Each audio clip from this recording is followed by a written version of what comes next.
last question. Suppose, Lord Russell, this film were to be looked at by our descendants, like a Dead Sea Scroll in 1,000 years' time. What would you think it's worth telling that generation about the life you've lived and the lessons you've learned from it? I should like to say two things.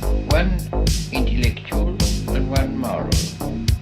The intellectual thing I should want to say to them is this. When you are studying any matter or considering any philosophy, ask yourself only what are the facts and what is the truth that the facts bear out. Never let yourself be diverted either by what you wish to believe or by what you think would have beneficent social effects if it were believed.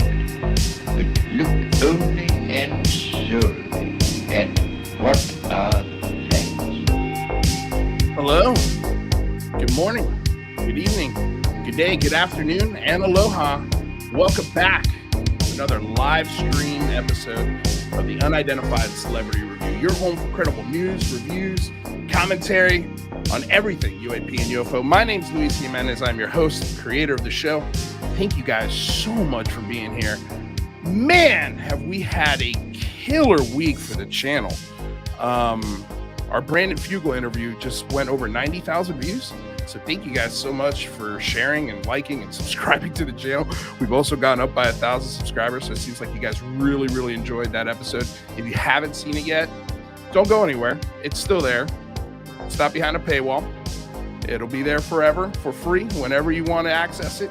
But I highly recommend to go check it out because it was a really, really fun interview. We asked him some tough questions, talked about his show. We gave him our critiques and our thoughts, and he fired back at us, and it was respectful and it was fun, and he'll be back, and he loves the show and he loves what we're doing here.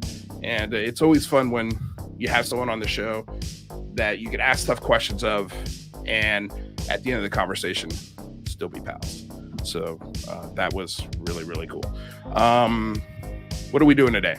Jane is out. If you haven't followed Jane, her link is in the description below. Go check out her channel, please. She's going through some personal stuff, so send her all the beautiful, positive vibes that I know you guys have the capability of doing, and especially from this show. So go send her your love. She's going through some stuff. I don't want to spill her tea, but send her as many good vibes as you can. She'll be back soon, but we missed the hell out of her. And yeah, just want to send her all of our positive vibes and goodwill. But she'll be back soon, and yeah, prayers and thoughts with her. What else? We're going to be talking about Rubio and the Senate Intelligence Select Committee. I don't know, the SSIC, I believe, SSIC. I don't know. We'll get to the acronym, but essentially a committee of Democrats and Republicans, Intelligence Committee, and they want to change the name of the AARO office. They also want to do a couple of other things, and they're calling out the Department of Defense for being a little too slow on the uptake when it comes to the UAP topic. So we're going to discuss that with Daniel Miller, and of course, Ratherby Squidding is here. And yeah, of course, don't forget, you guys want to say hello to everybody who's here joining us. Grant Lavac. Let's start with Grant real quick. Our homeboy from Australia. He's doing some really, really great work in Australia, you guys. He just sent me the Australian template for the Big Phone Home 3, so I'm super excited about that. Got off the phone today with John Greenwald, and we strategizing and talking about the initiatives for the Big Phone Home 3 in the U.S. template for you guys to send off to lawmakers, and it's going to be awesome. I'm really excited to reveal that. We're pulling some strings behind the scenes. I don't want to get anybody excited, so I'm not going to name any names, but I think we're going to have a really, really cool Big Phone Home 3. It's going to be a lot simpler, a lot less chaotic. It's going to be an 8-hour live stream. We're going to do it Friday, August 19th from 7 to 3 p.m. Pacific Daylight Time. So when we call, there'll be people there. I think the initiative, especially the first two initiatives of the Big Phone Home 3, apply not only to UAP and UFOs, but to anyone who wants to get politically active within the halls of Congress on whatever issue you care about. So if something crazy does happen that day, no one will be able to point at this effort and say, look at those crazy people. We're going to be fighting to improve the FOIA process. We're going to be fighting for more transparency when it comes to the UAP discussion and other discussions. So join us August 19th, Friday. Again, we're starting at 7 a.m. Pacific Daylight. So when we make our phone calls, when we reach out to our lawmakers, they'll be there. We're also going to solicit through you guys, through the power of Twitter, to see if we can get some lawmakers to get on the stream and actually answer some questions from us, the people, as opposed to some, classified briefing or public hearing where nothing too exciting gets said and the questions aren't from you guys. So we're gonna put all of our efforts into trying to make that happen. So be here, join us. It's a very important day. Tell your friends, share it as much as you can. Use our hashtag, #TheBigPhoneHome3. It's a long hashtag, but we got it trending for the last two events. Let's see if we can get it trending again for this third one. We need all hands on deck. So if you're interested in engaging your lawmakers on this topic, if you think this is important, if you think transparency is important, if you think improving the FOIA process is important, if you think getting answers and having a more scientifically engaging conversation about this topic is important to you, join us Friday, August 19th, 7 a.m. to 3 p.m. Pacific Daylight Time. I'm really excited for it. So should you be. So be there. Sorry to go off on a tangent there, but the planning is coming together. Guests are starting to book, so I'm getting excited about it, and so I hope that you guys get excited about it too, because the more excitement we generate, the better. What else? Check out all the links for for the articles we'll be discussing, and for Daniel Miller, who'll be here in a moment. We've got links for everything right in the description below. And if you can, please, we are a public access channel. Support us through Patreon. Support us through being a member. If you can do that, that'd be great. You don't get anything special for giving us money other than you keep the show free for everyone else. There's no paywall here. All the content is free. We're really, really proud of that. So if you want to see that go forever, try or consider supporting us in that way. It's truly appreciated. Also, I want to finish saying hello to everybody. Ryan Sprague is here. Hello, Ryan Sprague. Eli Leo. Hello. Welcome to the show. Eventide, Fifi Barboa, Duncan Free. You guys, thank you all so much for being here. Lord Ludacris, Eventide again. Leia, What's Shaking, Pat Calabria, the Sparky Lady, both, and Aaron Desario. Oh, thanks, man. Appreciate it. And happy belated birthday to Mr. Aaron Desario. He's one of our first and earliest supporters on Patreon and every other possible avenue. So thank you, Aaron, for all of your support, and happy birthday, my friend. So happy you're here. It's good to see you back and that you're feeling a little better. Pat Calabria, What's Shaking? All right, let's get this show started. Let's bring in everyone's favorite, Mr. Rather Be Squidding. Rather, what's shaking, buddy? Hey, Lou, not a lot. Looking forward to the big phone home. It sounds like Congress is actually listening, huh?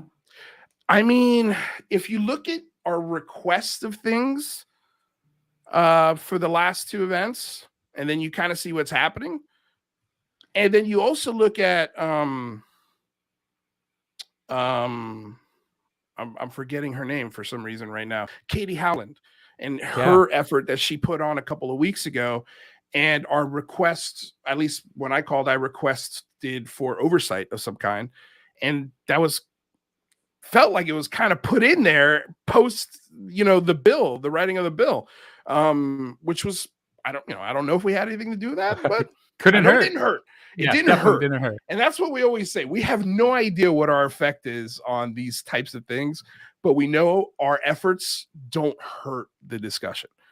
So in that spirit, we forge on, we pick up the torch, and we try to inspire people to make some phone calls and reach out to lawmakers. And guys, we're going to have also not only an Australian template, but we're working on a Canadian template, which cannot be written by Daniel Otis. It was going to be. Daniel will be here for the event, but he can't write the template because he's getting married. And he's having a honeymoon. So congratulations to Daniel Otis. And also, he was kind of iffy because he's a journalist. Like and we've had that before with journalists as far as, being here for the big phone home. They don't want to be seen as having a bias. Activist right? versus a journalist. Yeah. Correct. Yeah. So from that aspect, of course, I always understand if they decide to bow out.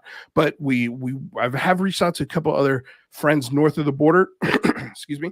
So we'll have a Canadian template, we'll have a UK template, we'll have an Australian template, and a US template. So if there's anybody out there from any other countries that wants to throw us a template, please consider doing it. Yeah, how cool would that be if we get a worldwide competition for what government can figure this issue out first, right? I mean, it feels like, why wouldn't you do that? Like, if I was a superpower, I think I would be the first to the table on that discussion. Wouldn't you think? Yeah, definitely. I mean, what do you have to lose? The best case scenario, you figure out something amazing that changes society. The worst case scenario, you might embarrass some of your other superpowers, right? It's a kind of a win-win no matter what you find out. Yeah, I think so. I think you're right on that. But I also think that another sort of thing would be, it would almost force the hand of the United States to be like, oh, shoot. Yeah. China just released all their UFO information. I guess we better too, because, what if some of their information is false and it creates panic or whatever? Yeah. I mean, it's controlling the narrative, right? The U.S. government loves to control the narrative, and they should get on this. I mean, I have a feel. Do you think? And Daniel Miller's backstage. We're going to bring him on here in a second. But do you think that what we're seeing today politically, and you know what? Let's bring him in here now, because I think he could definitely add to this. Daniel Miller, what's shaking, buddy? How's it going, guys? Going well. If you guys haven't seen Daniel Miller in a while, it's because he's been working a lot. Too much, man. Too much. We need you here more, because I think you're one of the best out there when it comes to helping break down these proposed bills that come across the Senate and the House of Representatives. And I always see you going back and forth with all the big names in the community. And and part of me, like, I've stopped jumping into Twitter arguments or Twitter discussions, because they always end up in an argument. And then what ends up happening is, when those people actually end up talking, like face to face with some FaceTime, they're usually agreeing. Like, the perfect example of that is Eric Weinstein with Mick West. Eric Weinstein had all of these preconceived notions about Mick and what he thought about the topic. And it turns out that a lot of those, they agree. Really? But not only that, but he was just wrong on what he thought Mick West's point of view was, based off of interactions with him on Twitter. Exactly. Because Twitter's it's the worst platform to really communicate anything with nuance. And I think what tends to happen is people get stuck on like little details, and like they argue over the little detail, but really in the day, like, you're agreeing on 95% of everything. Right. And because you disagree on that 10%, you end up hating each other. Sorry, I didn't mean to cut you off. Well, that's what Twitter tries to do, right? Is they thrive when things are controversial. They want you to post and get angry and get engaged in the platform. And that isn't conducive to intelligent, respectful conversation. No, what's hilarious is this show got clipped, and it got clipped by Joe Mergia. Okay. And he tried to use this clip to point out how terrible we are. And I'm just I remember this tweet. Yeah. He does it all the time. It's not just like one tweet. He does it all the time. He's always trying to discredit free advertising for you guys. And I'm just like, and every time I'm like, dude, thanks for sharing the show. Like, I don't think you realize you're not hurting my show. Right? Like, what's bizarre too, because Joe, I see him on Twitter, and he rubs me the wrong way, but I heard him on that UFO podcast, and I pretty much agreed with everything he said. And he's been on this show, and he's helped. And look, he helped us with the first big phone home. He was so gracious with his time, and since that's happened, it started with the Wilson Davis notes. Like, he's very passionate about that aspect of this whole thing. And for me, it's like, yeah, it's interesting, but it's not proof. And I'm not going to take any of this to the bank and believe all that's in here. I can't, right? Like, you can understand that. That's all I'm saying. I'm not saying if it turns out to be real, especially when Mike Gallagher mentions it on, in a public hearing setting, on the record, like, and then you hear the reasoning why he did that. And it's just like, look, if we can prove this is a real project, that means that there's special access projects that Congress doesn't know about that are highly illegal. If it's bull, then we find out it's bull and we move on to the next thing. And I'm like, oh yeah, that's actually a great question. When at first I was like, I didn't like that question. And, you know, so it's just so weird, dude. Like you're not hurting my show. And it's just funny because I never mention these guys unless they start doing stuff like this. It's just like, guys, like we're disagreeing on such a small amount. I don't understand why we have to draw a line in the sand and make a team. Right. Like there are 100%. Clearly two teams in this. Right. I think we should all, you know, it's all like, you know, we all are interested in this topic. And I wish definitely we could use more of the fact that we're all interested in it to come together rather than there's certain things we disagree on versus, you know, I feel like really the opposite of that isn't people who maybe agree on one point or the other. It's people who care about it and people who are like, you know, would never spend a moment of their time talking about this because they don't care. It's not people that like, okay, there's not much common ground here when it comes to this, but there's a common ground elsewhere, you know, and unless something crazy happens, this is all we got. You know, we're gonna either we're gonna talk about it and dissect over stuff and try to guess and talk about the most recent news or don't. But like, what else are we gonna do, really? Right? You know, I mean, if this was a much bigger deal in terms of the, you know, it's not like some member of Congress is like, yeah, they're aliens. You know, then everyone's gonna get involved. And it's like, hold up, wait, but that's not the conversation. So until then, we're all just gonna be kind of researching and investigating and looking at clues and looking at legislation and you know, looking back on conversations from years ago. That's just the for better or for worse, that's where it's at.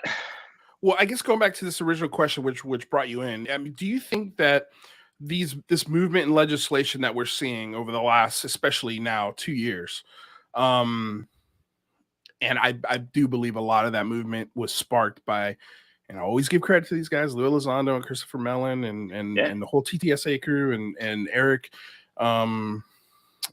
Davis and all the guys that have worked inside these programs and no matter how you feel about them, they started the conversation and we picked it up and made it our thing and you know, just tried to spread their message. And I think their initial bullet points that they helped us with, especially the first 2 phone homes, we see all of those things happening now. And so that is like, if we could just in our brains for a second, go back 2 years and sort of look at the naysayers. They'll never do this in Congress. You'll never get congressmen to talk about this. You'll never get senators to talk about this. They're not going to write any laws. And even if they do, they're not going to enforce them. And we hear all this stuff. And here we go today or yesterday with the Senate coming out and basically going, what the hell, DoD? Like, what's going on? Like, you guys aren't worthy. Like, this is not good enough. And there's a couple other things we'll get to in a second. But the original question, again, going back to the original question, like, do you think what we're seeing here is sort of the United States being the first to the table to let the rest of the world know, okay, this is real and we're kind of taking a lead on this, like rather said, sort of shaping the narrative? Or do you think this is something that their hands being forced on and they don't want to do this? And, you know, they're kind of, you know, it seems like playing defense against the offense in a way when it comes to the narrative of this. I go back and forth on this all the time. A part of me, I when I first got into this, 2 years ago, I never would have thought we are where we are right now. I thought maybe in 5 years, when I see the legislation I'm seeing right now. So I am shocked by the movement and the brazenness in which Congress is totally cool putting some pretty nuts language on, you know, our IAA and our NDAA. So it does make me sometimes feel that maybe there is something going on behind the scenes in terms, I mean, you have, you know, since they were keeping track when Rubio made that ODNI report and the task force became official, they had 11 near misses with pilots at least. People, and they're probably more. I mean, honestly, it sounds like until recently, most armed services still weren't really behaving in terms of reports. Our radars are getting better. So I thought, well, if there is a reality to this, it seems like we're going to find out about it soon, because All these ships are getting upgraded radars, and these phased array radars are picking up things. I mean, if there really is such an issue, it seems like it's only a matter of time until enough incidents happen. Enough pilots are finally going to say something like, hey, there's something going on here. I keep running into this weird things on my radar, and like nothing's being done about it, which I guess is kind of what happened. But if this really is as often and as dangerous as some people who are within that, you mentioned the IAA mentions, or the report did mention, like how it's an issue that it's only getting greater, and you have, I forgot who, multiple people saying how it's still happening to this day. Graves has said that. Graves has said it, yeah. So, I mean, if this is such a day-to-day issue, then yeah, it might be kind of a forcing of the hands, in the sense that we got to get ahead of this, because if this comes out and it looks like we did nothing about it, that looks really bad on us. But at the end of the day, at least on the congressional side, I think they're just kind of doing their jobs. I think they found out this was happening and weren't happy with what was being done about it, and are like, okay, well then you're going to do something about it. I really think it's as simple as that. What kind of confuses me, and what I can't really figure out, is why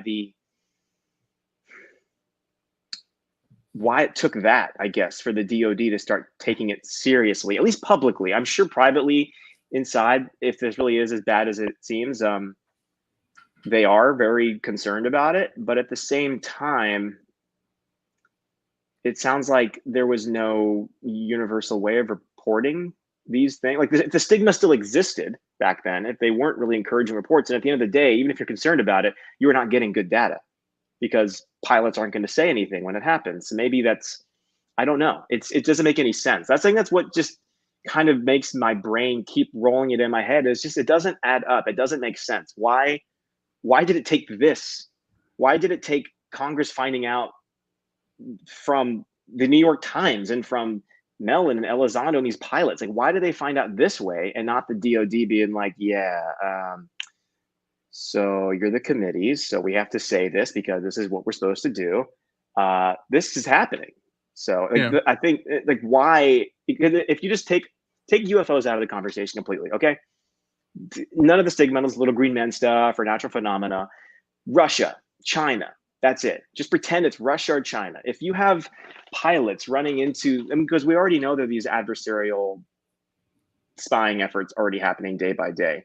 But this seems to be at a level of brazenness that even the pilots were like, whoa, what the hell is going on? This is weird. And they're moving in ways that seem to be either spoofing our sensors that are supposed to be top notch, because we spend trillions.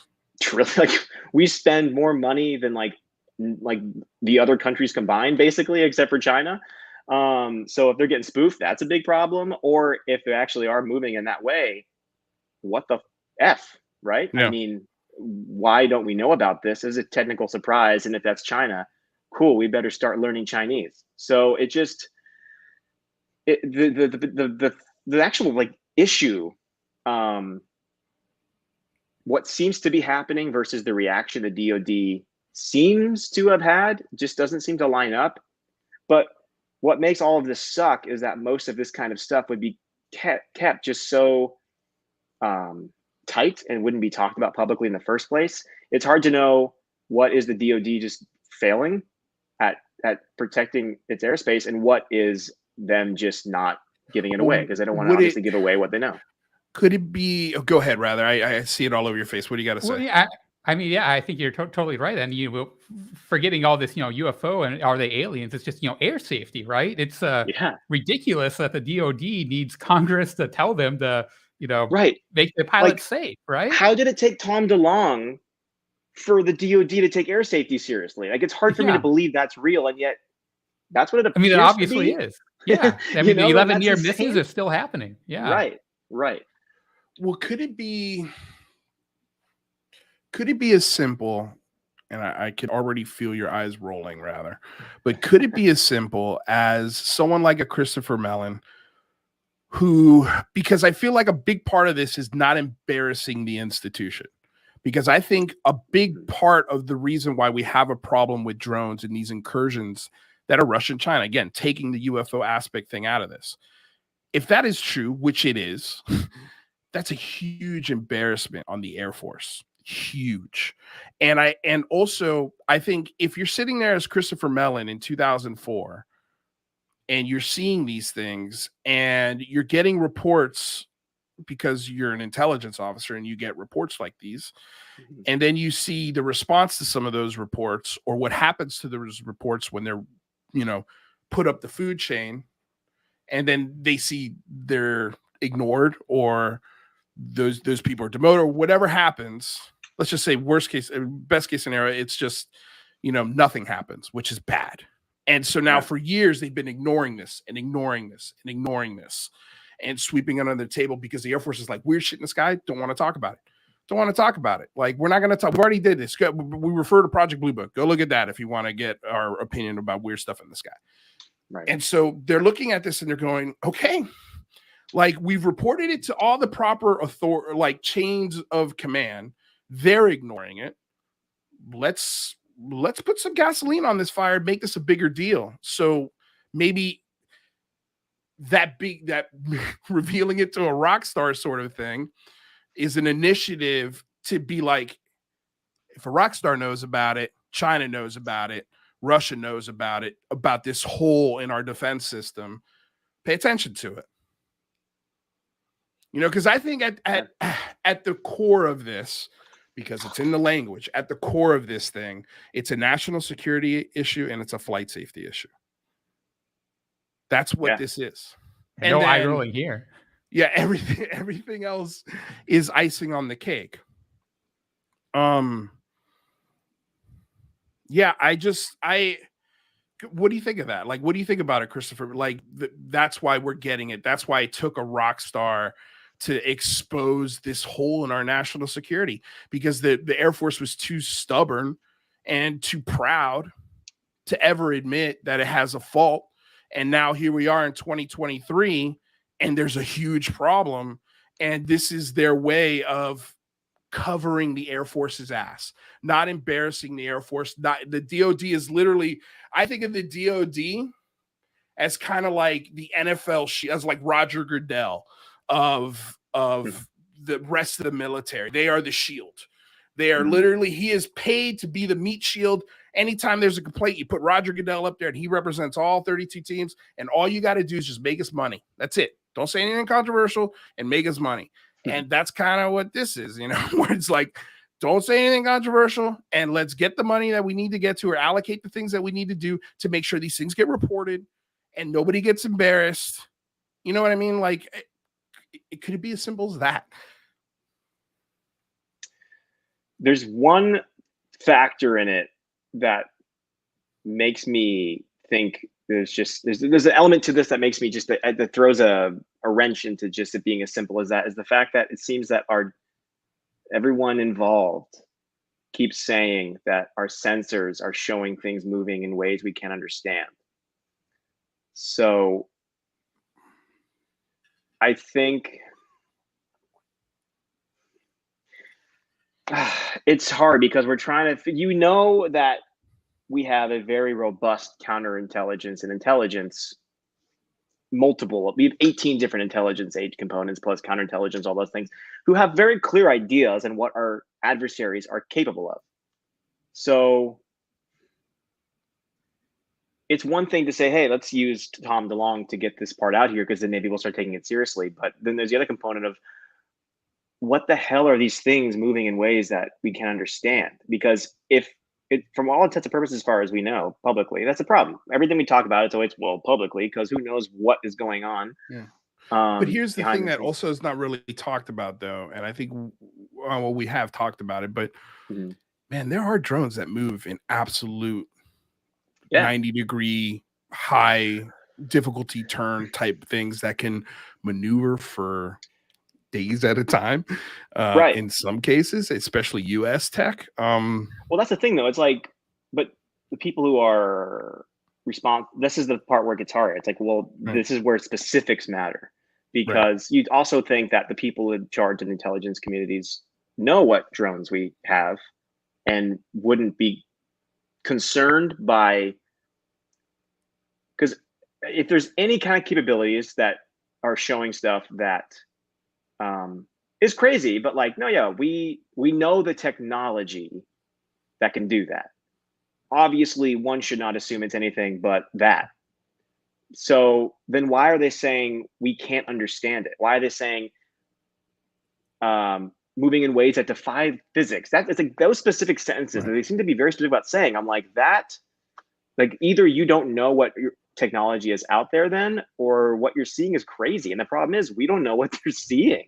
Well, and it's so muddy too, because you have people like Elizondo and stuff who will say things like, these drones can't stay in the air for over 24 hours, stuff that is demonstrably false, right? Yeah. Right. So that adds another layer of WTF to it as well. And then as far as the sensors, man, I would love to know how often these really physics defying things that we're picking up occur, right? Are they just talking about the 2004 Nimitz, or is this really happening all the time?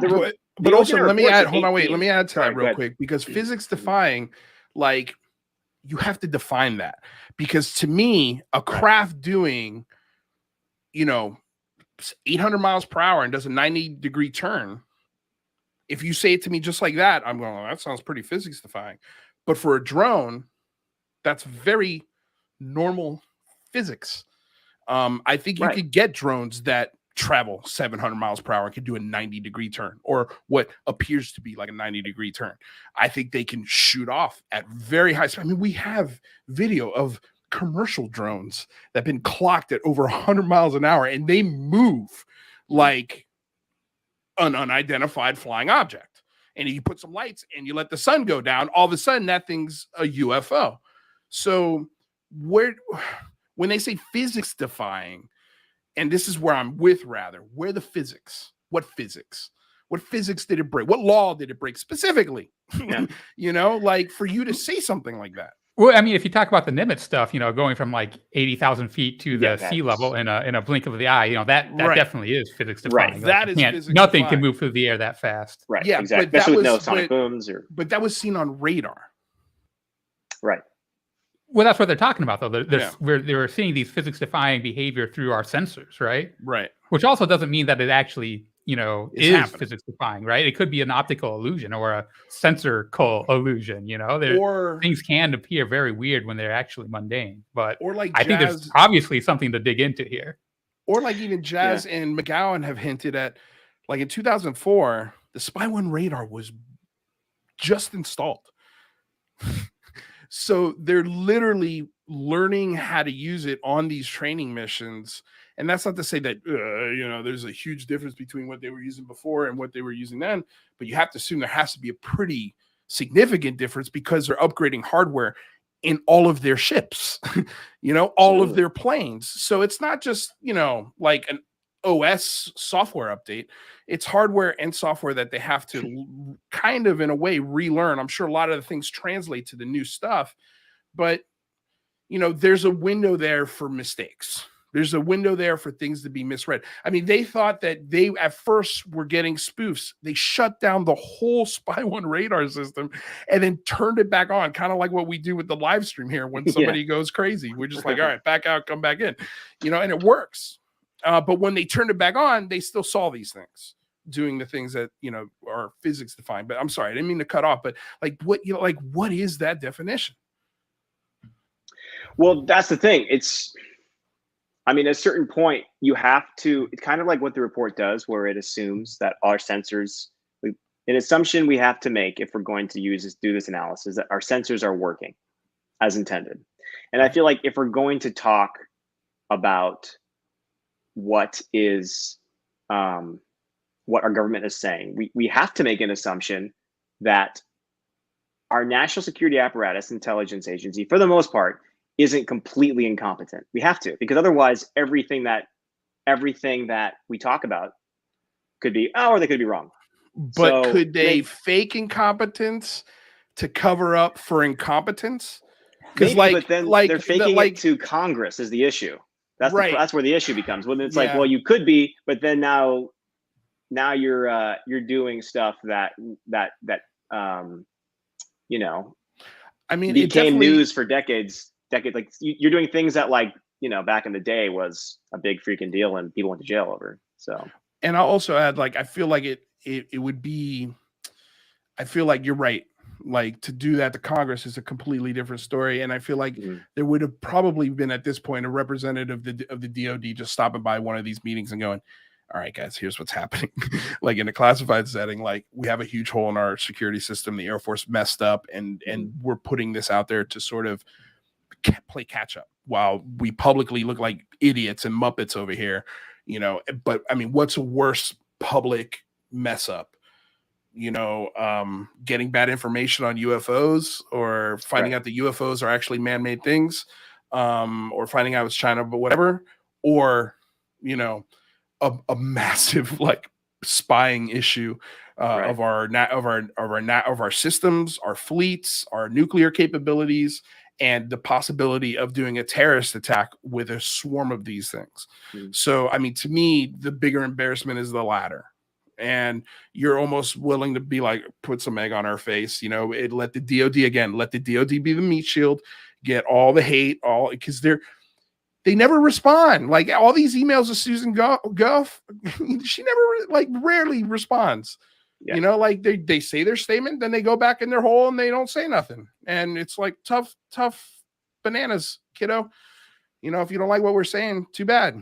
And then you got okay, so let's get to what happened yesterday. I kind of want to get your viewpoint on it, because for me, it feels like senators and Congress are having a turf war with the DoD over UFOs. Who gets to talk about them? Who gets to report on them? Okay, it's going to be the DoD, fine, but we want to name the office. You got it? And we also don't want you looking at man-made things, you know, like it's a tug of war. I think it is. It seems like we're seeing a huge tug of war right now. And I hate the new name that they proposed, by the way. UAP JPO. I think AARO is better. Yeah. AARO is way better. AARO is way better. And also they've got a Twitter handle. But is there any evidence that there is like a turf war besides, you know, the Liberation Times article kind of saying that, oh, Congress is mad at the DoD and they're dragging their heels? Like, I haven't seen any actual quotes from anyone in Congress kind of saying something like that. Yeah. I can pull it up. So in the report that explanatory report for the IAA, they literally wrote, you know, at a time when cross-domain transmedium threats to United States national security are expanding exponentially, the committee is disappointed with the slow pace of DoD-led efforts to establish the office to address those threats and to replace the former UAPTF as required in what we did last year. The committee was hopeful. In the congressional report, huh? This was the thing that, like, the explanatory report that came out after the IAA came out like a day or two ago. So the committee was hopeful that the new office would address many of the structural issues hindering progress. So to accelerate progress, the committee has, pursuant to name, like, basically they called them out, which is kind of like, that's great. That's no small thing. Yeah, they don't do that. Like, so Congress is literally saying, you guys are like, we're not angry, we're disappointed, and we're stepping in and we're going to keep doing this because we asked you to do this, and you're not doing it. So do it, and you're now going to do this too. So I mean, that's really strong language in a bill. Yeah. What did Congress expect from them at this point, though? Right? Isn't their first report due on October 31st? So by now, if you go back to last year's NDAA, what they wanted Astro to be before. And I want to point out too that right after they made this new legislation, the DoD once again came out with like a new announcement for AARO, and an AIMSOG announcement came out right after the establishment of the prior NDA. So they always seem to be kind of like getting ahead of it before it can get enacted, which is interesting. So I think the timing too is like it's like a, I won't say a chess move. I don't know if it's that, like, I don't know if people are like really that, you know, trying to like get each other per se, but I think it's a turf war in the sense that, like, I don't think DoD is a big fan of I don't think it has to be some conspiracy. I just think the DoD likes, like, Congress, get out of here. Like, we're doing our thing. We don't like you in our business. Cut it out. I think that's but Congress is like, no, we're Congress. You have to answer to us. We're giving you your budget. And I think I think what we saw in the House version of the bill for the new NDAA that passed with zero debate, it's a lot of the things that they were asking for in the first version of the bill last year. and they're beefing it up this year. And I, like I said a couple weeks ago, like I felt like the first NDA was planting the seeds of what we really want. We get approved what we get, and then the next year we go back and ask again, and we improve on how we ask for it. And that's exactly what happened here. And so, you know, from that aspect, I mean, like when we read the DoD's press release and sort of what they proposed in this, we're like, for me, I'm like, seems like they're trying, you know, like I don't, and going back to what Rather said, like the NDAA was signed at December of last year. This office was supposed to be enacted within the first 180 days. I think they missed that by like that's what I was 2 weeks. Sorry, that's what I was trying to say. Exactly. Yeah. So it's, you know, I just don't understand why they would be that upset. It's like, okay, 2 weeks, you're late. That's actually pretty good for considering other like deadlines that have put on other offices and other things, and those deadlines get, you know, blown past by before anything gets done. Like this is actually, it seems like the office is being made. They've appointed a head of the office. They have a Twitter account. Like they did exactly what they were supposed to do. And now they're coming back and they're going, okay, yeah, I see the office. Now I want it to be called this.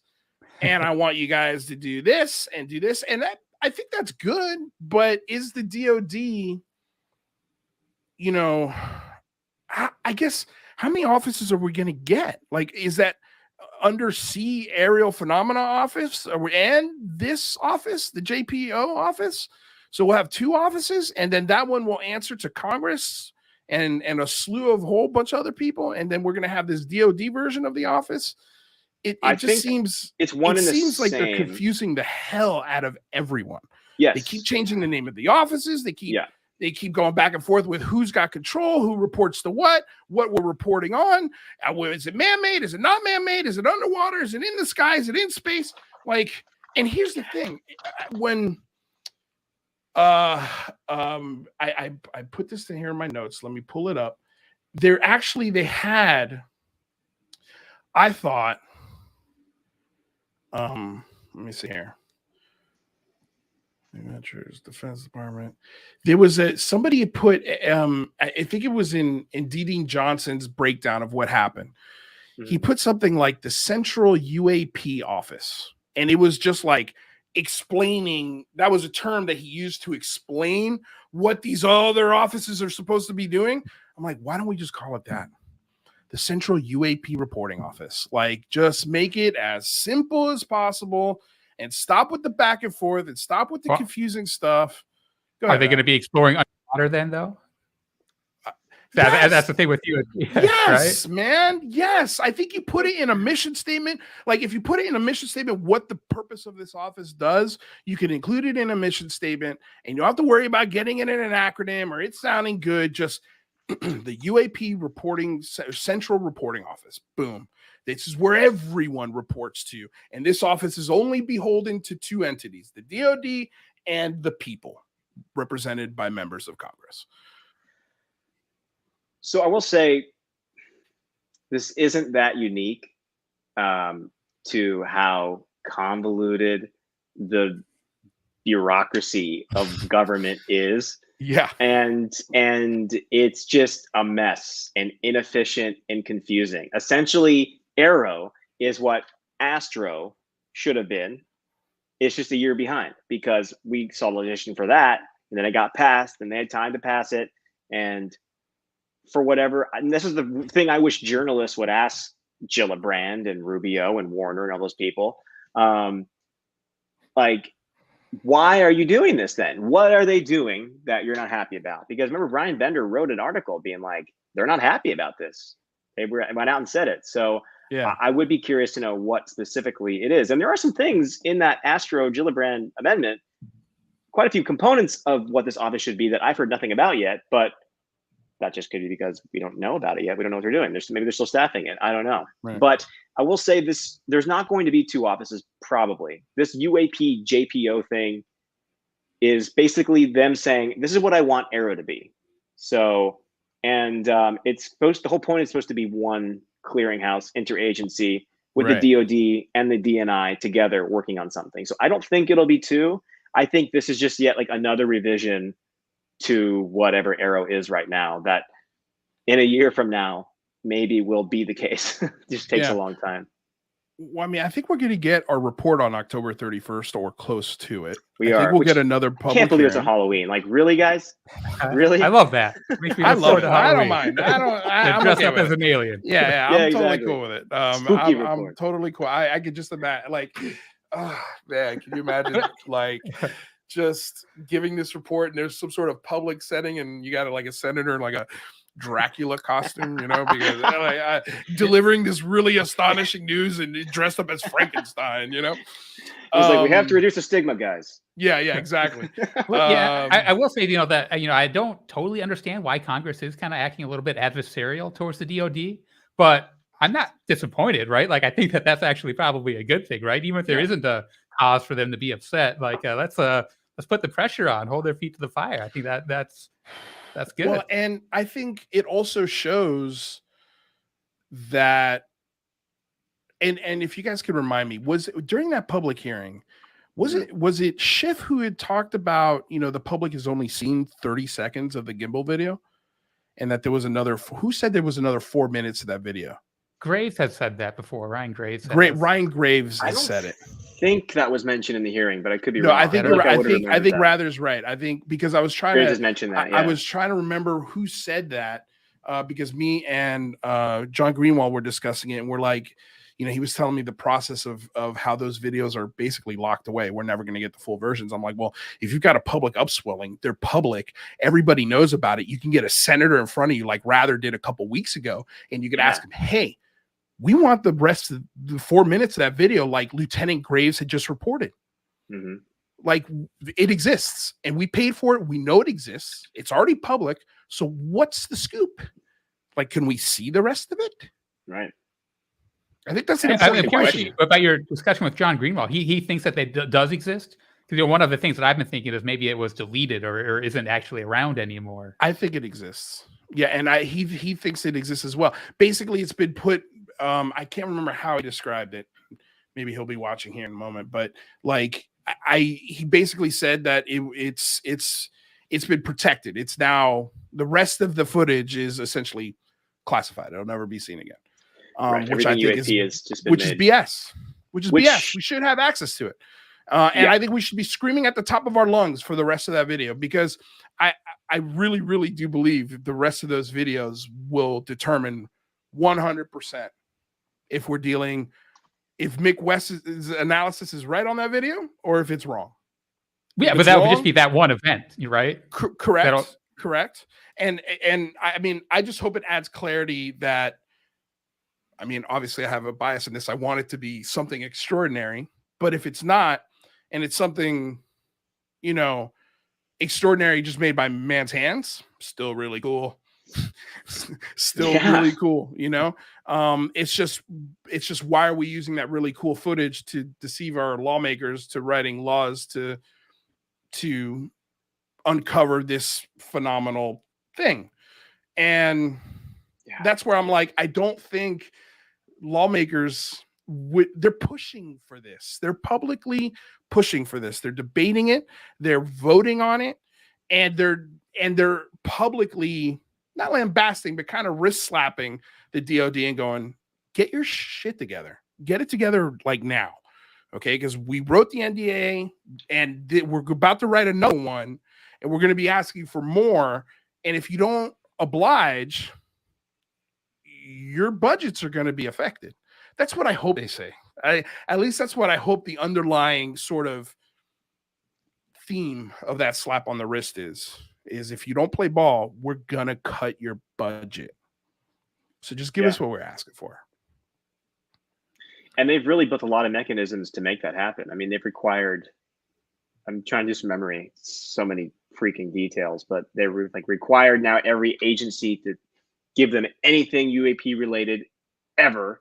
They have the GOA now on it. The IG's already on it. They are making a core group of these heads of these different agencies. And not only does the head of each agency, armed services and intelligence agency, have to go report to the head of this new group, which I guess would be Kilpatrick at the moment if he stays. Once this all passes, none of this is going to happen for at least another, 9 months.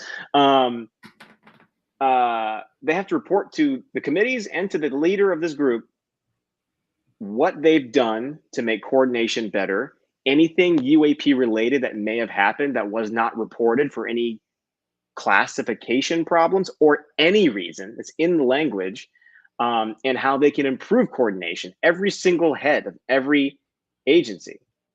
So I don't know like how you enforce something like that, but it gives Congress a lot of room to be like, hey, remember what we asked for? You know, it's really crazy what they're asking for. It's a lot. Like, right. No, if I it's was not. in the DoD, I'd be like, Jesus, this is. But also just the aspect of the undersea part of this conversation. Yeah.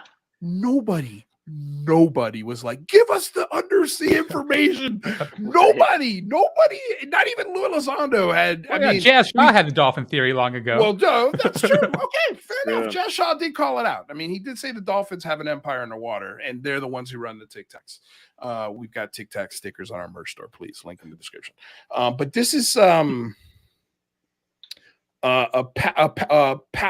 passage by Brian Bender within the D. Dean Johnson article that he wrote breaking down this whole thing. And it's in the link is in the description below, but I wanted to read this.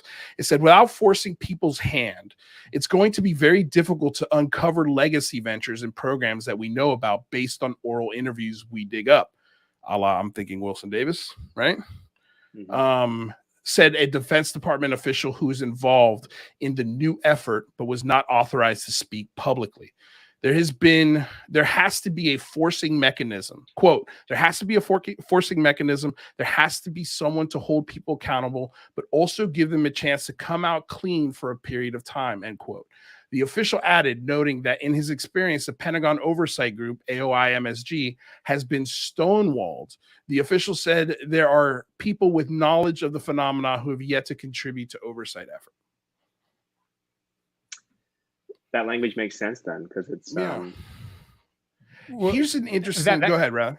Well, I kind of cast doubt on whether the whole immunity for whistleblowers is going to be effective at all, right? Because there is no stick to that stipulation. It's kind of presumptive that there's people lining up trying to tell Congress stuff, but yeah, it's maybe the people who really know stuff.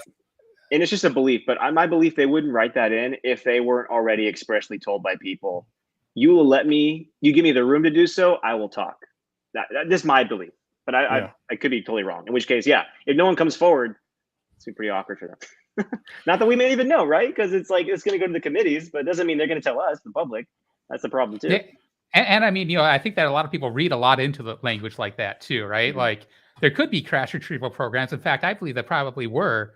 I don't know that they actually were retrieving alien crashes, right? They could be, like there's the angel hair, stuff like that. Like weird stuff has fallen from the sky and we just don't know what it is. And I hope the government studies that stuff. You get Project Moondust. I mean, I'm sure they had teams dedicated to just picking up anything that crashed the sky that could give us a tip as to what, Russia and China or whoever else are working on. Right. But then are they picking up that or are they picking up something else? Yeah, this is the problem. And I'm amazed Congress has gotten this far with more journalists not being like, okay, guys, I'm sorry, hold on. What the hell are you doing? What are you talking about? Like, why? Like, they're hinting at, anomalous health incidents from a year ago. And which I from what I've heard, I believe, something happened. The question is, was it black technology that was affected? But like, no one's asking. Now they're hinting about legacy programs and crash retrievals, and like everyone, like the NDAA and the IA is like, sure. Like no one's. I don't know. To me, I just see that bill language, and I'm. It's nuts to me, but it's also kind of almost dangerous at this point because one could read so much into that, but without further elaboration from them or any journalist applying pressure as to, guys, what the F, why did you write this? Is it just because you're on UFO Twitter and you're curious, or is there a good reason? It provides such room for people to be like, guys, see, they have the UFOs, or hey, guys, see, like there are a bunch of legacy programs. Everyone can just use it for confirming any belief they have. But at the end of the day, we're all like, reading tea leaves, and that sucks. It just sucks. Well, yeah, like reading tea leaves is a perfect analogy. Sorry, rather. Well, like the provision about we're not going to be studying man-made technology. Once it's identified as man-made, we're going to turn it over. Like, obviously, right? You're investigating unidentified stuff. Why put that? Why put that in there? I was like, I think what they meant was, once it's identified, if it's not crazy weird, you hand out the corresponding office. I'm like, guys, did you really have to use those words? Like, what do you think? What maybe that is what they're saying. I guess that's the thing. I mean, if it is, let's say if it's alien technology, we're going to continue to look in it. Making the thought full. So there's an interesting story I've been meaning to tell you guys, and this happened to me a couple of weeks ago. As some of you may or may not know, I'm an actor out here in Los Angeles, which means I also have other odd jobs. One of those odd jobs is a Lyft driver, Uber driver. Occasionally, I pick up pilots. And if the mood's right, I'll strike up the conversation of UAP. So 2 pilots I picked up in my car the other day. And, we got the talking and I was like, hey, yeah, I got a podcast. I do this. And they're like, oh, what's your podcast about? I'm like, well, it's about UFOs. And there was like a collective sigh from them. I was like, oh, I'm like, is it, why is that a bad thing? I mean, there's a lot of laws being read. I started sort of going into the spiel. He's like, no, I get it. I've seen that stuff. He's like, I just don't think pilots are going to say anything. Period. Full stop. He's like, he gave me 2 stories. The first, he actually had a video of this. He's like, stuff like this happens all the time. So just keep this in mind before he showed me the video. And it was a video of him flying a commercial jet. And on his front window, it appeared as if lightning or lightning strikes, mini lightning strikes were coming across his window, an actual contact with his window. And I'm like, and he shows me the video and I'm like, wow, that is weird. And I'm like, it seems like it'd be something like a static electricity kind of thing. He's like, that's exactly what it was. It was a static electricity. Essentially, when you're flying at a certain height in certain situations, it's right atmospheres, you'll get this effect. And there's an instrument on the front of the nose to harness this if it does happen. So it only happens on the front windows and none of the passengers see it, because if the passengers see it, they would freak out. So he showed me, I was like, damn, I've never heard about that. And he's like, for a while, I had no idea what it was. And then I started showing some other pilots and they informed me. I was like, wow, that's even cooler that he didn't know what it was. But here's the really interesting story. And I'm going to bring up this image. He tells me about, he's like, dude, he's like, there are things I saw 25, 30 years ago. He's like, one day I, cause he's a contractor as well, or when he was in the military, cause he's a military veteran, the older guy of the 2 in the car. And he goes, one time I was doing like contracting work and walked into a room and there was nothing in this room except for in the middle of it, there was this huge ball and it looked like it had eyeballs all over it. This was 30 years ago, he said. And then about 10 years ago, he saw this.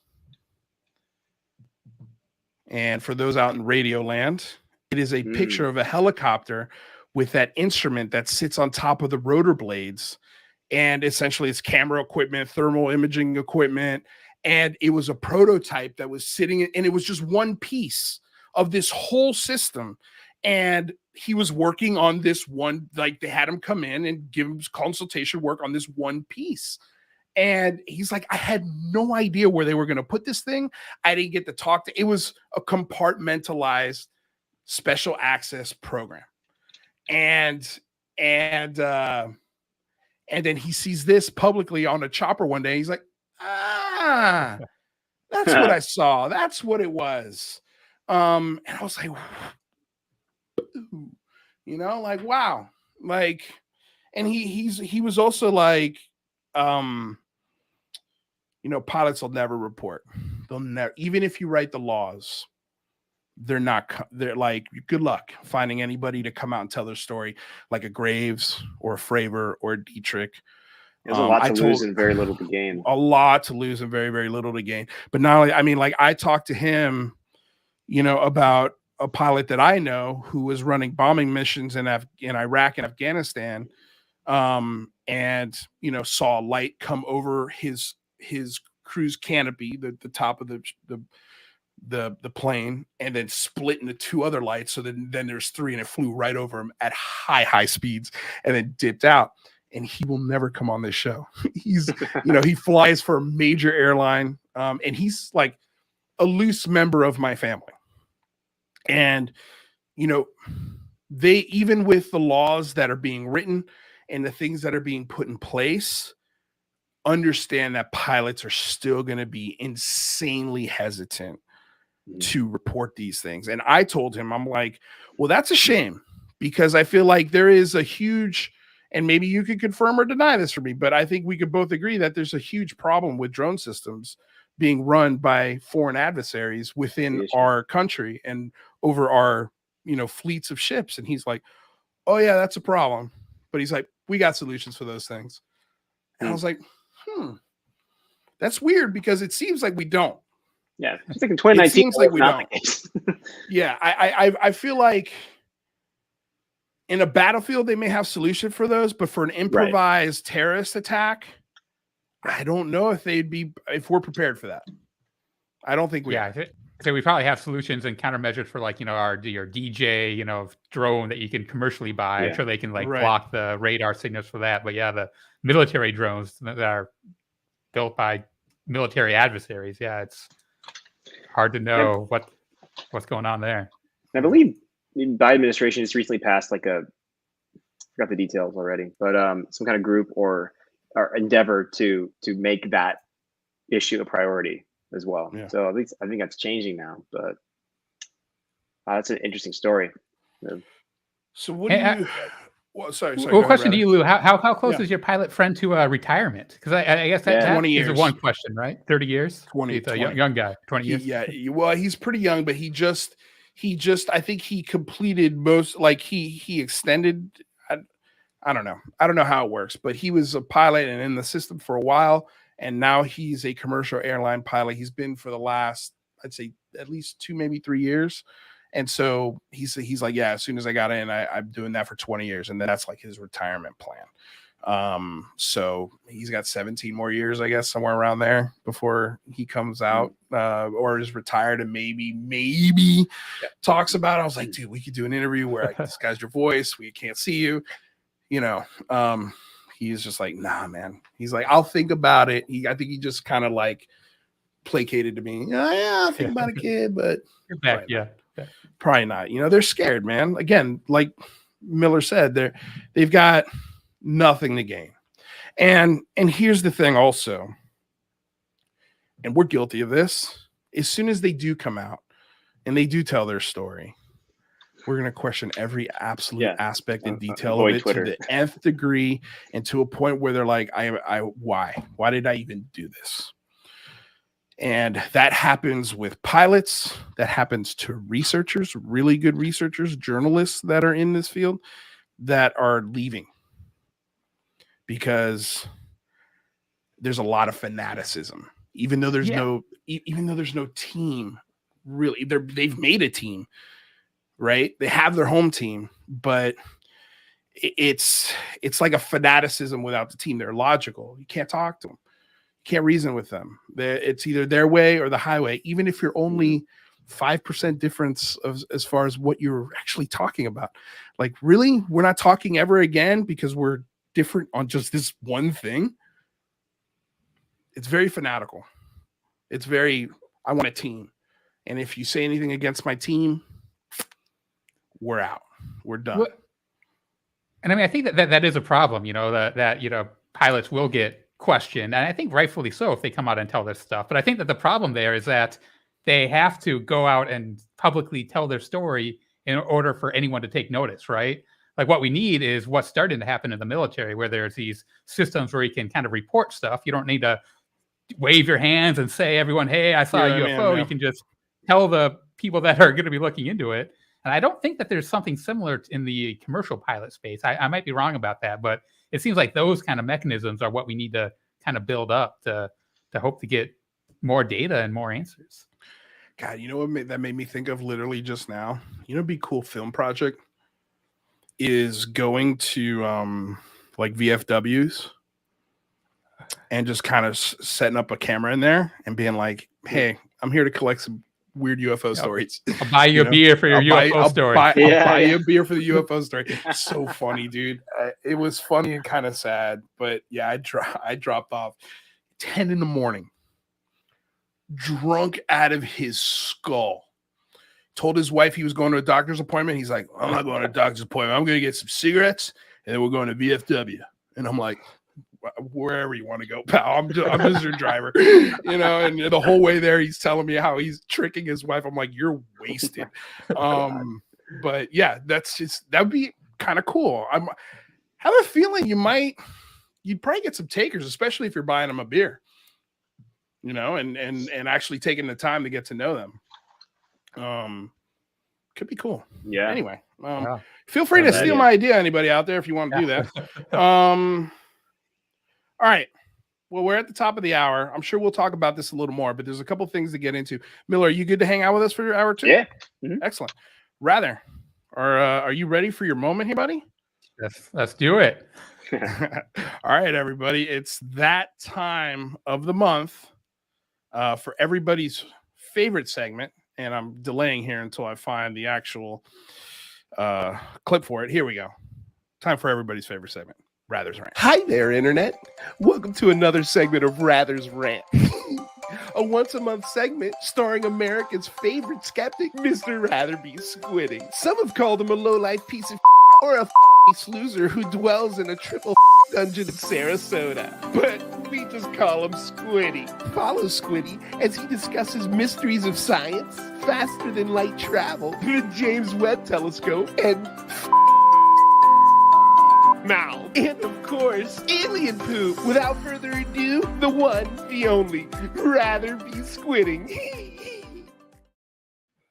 You're really leading into the Twitter haters there, but well, you know, my rant is kind of on the topic of what we were talking about. You know, I think we can all agree that the stigma is bad, right? People shouldn't be stigmatized for coming out and telling their story. But you know, the real question is, you know, what does no stigma actually look like? You know, in my opinion, no stigma means that people can speak up, tell their stories, and they don't need to fear being belittled. They don't need to fear, you know, being fired from their job or being ridiculed if they're wrong, if they turn out to be incorrect and what they saw isn't what they thought they saw.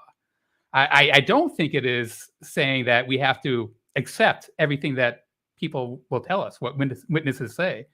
You know, it's the pendulum has been far in the direction of, you know, stigmatizing people. And there's that tendency to go far in the other way and say we have to kind of accept everything witnesses say. But to really advance the conversation, it needs to be a legitimate issue. You know, we need to have open and honest conversations. And that means that we shouldn't be stifling witnesses, but it also means we shouldn't be stifling debunkers. We shouldn't be criticizing skeptics who are just trying to explain things and potentially explain things in prosaic ways. You know, we need to explore those prosaic ways because no matter what the report is, it's the odds are it's probably something prosaic. You know, the diamond in the rough are kind of few and far between, and we all want to find those diamonds in the rough, but to actually get to the glitter, you need to, you know, brush away all that sand. So, you know, we need them both, and we need to have an honest, open conversation to make things happen. And, you know, I'll leave you with this. You know, just imagine for a second that you knew the truth. You saw these secret videos and you knew what was happening, and it was something society changing. You knew that ET were real and that the truth was about to be revealed. You know, think for a second how that might change you. I would think that it would kind of lift you up over the, you know, common pettiness that people have, and it would, you know, give you a broader perspective. So when you see people that are, you know, claim to know the truth and claim that, you know, the disclosure is imminent, and then you see them attack and bully people who are trying to come up with their own explanations on the limited data they have, I'd think long and hard about whether those people actually do know the truth, or whether they might be trying to convince themselves that they know the truth. There's a couple names, you know, that's frankly why I was so disappointed to learn about Lue Elizondo's sock bucket account, where he was criticizing people like Mick West.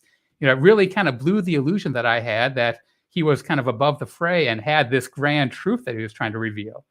And there's some other names these days who are doing the same thing. They claim that they know the truth, but yet they relentlessly attack people like Mick West and other skeptics. And instead of just kind of nudging them towards the truth, they seem to be taking offense. And I think that is not what someone who actually knew the truth would do.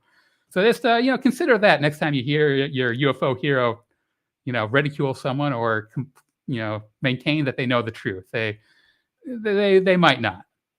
That's my rant. All right. Yes, Rather's rant. Boy, oh boy, there's a lot of people who haven't seen your intro, Rather. I think some people are offended for me on my behalf about that. I have got some messages about that, but I hope that it's tongue in cheek from you, Lou. Of course it is. Of course I made that intro because we get stuff like this. The only part of UCR I could do without. See you, folks. And that's what I'm getting at. The hate for Rather is unreasonable, so we might as well make fun of it. I mean, it's a hate for anyone who has an opinion that doesn't validate someone's belief, right? And I think that is the heart of my rant. There is that attitude. I mean, I can understand it from people who don't know the truth. People like me, there's a team mentality, kind of that us versus them. But for the people who claim that they know the truth, I feel like that sort of sentiment is just ridiculous, and it really makes me think a lot less of their opinions. Yeah. Justin S says, please change that intro to this. Way over the top and strange. That's what I love about it. It's way over the top and it's strange. It's my little baby. It's one of my favorite things that I've ever edited. And if you just watch the show on YouTube, it probably is way out of left field. They have no idea. Oh my God, so out of left field. And that's exactly what I wanted it to be. I want to be like, wait, what the hell's going on? If you're listening in the other room, I want somebody to go in and be like, what is that?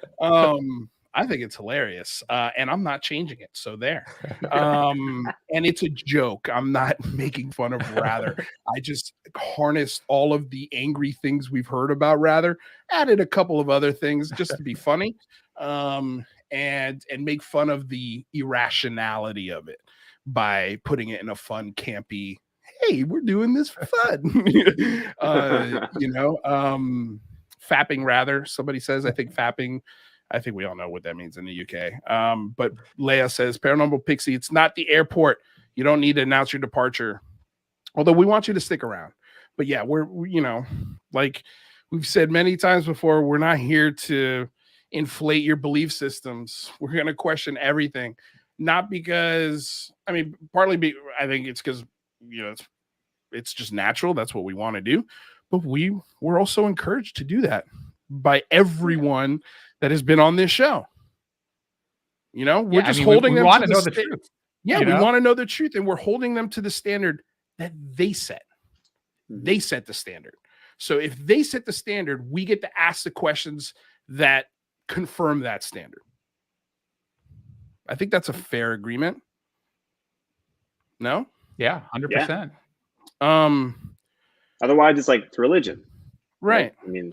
And that's what it feels like a lot of the times, right? Especially, really you talk about, it's fanatical. It's fanatical. It's fanatical. It's a fanatical belief system, borderline religion. And it gets even more concerning when you have people like I'll name Gary Nolan. He ridiculously bullies Mick West essentially, but then he also blocks everyone that disagrees with him. What's the deal with that? Well, it's bizarre, and it really does make it kind of feel like a whole religion where you're just trying to be insular and block out people from even interacting with you if they have a different viewpoint.